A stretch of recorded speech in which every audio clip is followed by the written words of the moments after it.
శ్రీ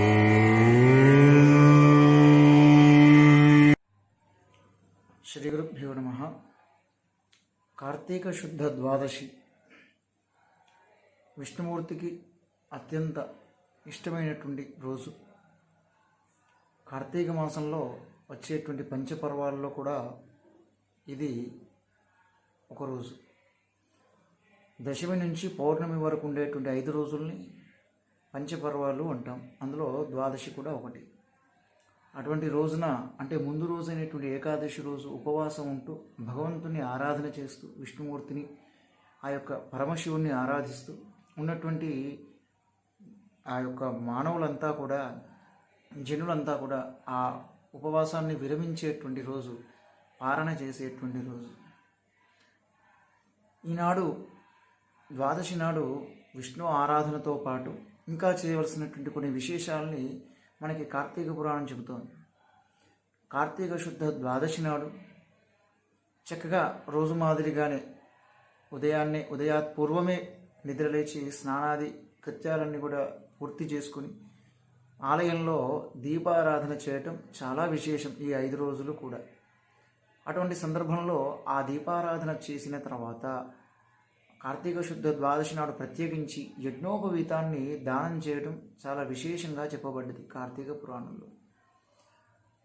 ఆ యజ్ఞోపవీతం పరమం పవిత్రం ప్రజాపతేర్ యత్ సహజం పురస్తాత్, అలా ఆ మంత్రంతో వేసుకుంటారు బ్రాహ్మణులు. అటువంటి యజ్ఞోపవీతాన్ని ఒక బ్రాహ్మణుడికి దానం చేయడం వల్ల విశేషమైనటువంటి ఫలితం. ఇక రెండవది, ఈరోజు చెప్పినటువంటి దానాల్లో అతి ముఖ్యమైనటువంటి దానం సాలగ్రామ దానం.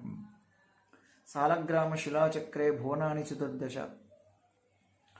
ఈ సాలగ్రామాల్ని కార్తీక శుద్ధ ద్వాదశి నాడు కనుక దానం ఇచ్చినట్టయితే 4 సముద్రాల మధ్యలో ఉన్నటువంటి భూమిని దానం చేస్తే ఎంత ఫలితం వస్తుందో అంత ఫలితం వస్తుంది అని మనకి శాస్త్రం. సాలగ్రామ ఆరాధన అన్ని పాపాలను కూడా తొలగించేది. సాలగ్రామ తీర్థం, సాలగ్రామాల్ని ఆరాధించి దాన్ని అభిషేకించినటువంటి తీర్థం సర్వరోగాల్ని నివారింపజేస్తుంది. అటువంటి సాలగ్రామాల్ని నిత్యం అనుష్ఠానం చేసుకునేటువంటి బ్రాహ్మణుడికి కనుక సదక్షిణాపూర్వకంగా దానికి సరిపోయేటువంటి ద్రవ్యపూర్వకంగా దానం ఇచ్చినట్టయితే అది వారికి ఆ వైకుంఠాన్ని కలిగిస్తుంది, అందులో సందేహం లేదు అని చెప్పేసి మనకి పురాణం చెప్తోంది.